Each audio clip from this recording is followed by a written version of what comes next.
అమ్మగారు ఆవు పాలు తెచ్చిన. ఆ పాలక్కడ తగలేసి నువ్వు ఇటు తగలడు. ఒకసారి చూపి ఇక్కడేవో ఇంగ్లీష్ ముక్కలు ఏడ్చాయి కానీ కాస్త చదివి చెప్పు.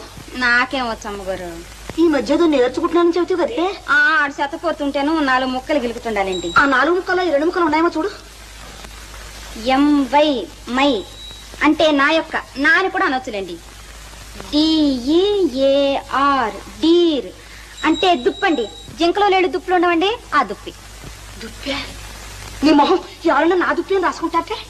అది కాదండి, డియర్ అండి. డియర్ అంటే అంటే నాకు సిగ్గేస్తుందండి. ఓసి నీ సిగ్గు తట్టుబంట్ల గాను త్వరగా చెప్పి చావే. అంటే ప్రేమించుకునేటప్పుడు ఇంగ్లీష్ లో అనుకునే మాటలండి. అంటే నాథానా? అదే కాదండి, ప్రాణేశానా? అవన్నీ పాతకాలపు మాటలండి. ఇప్పుడు వాటిని ఎవ్వరూ ఆడటం లేదు. మరైతే ఏమిటి చెప్పవే? అంటే నా ప్రియా అని. ప్రియానే?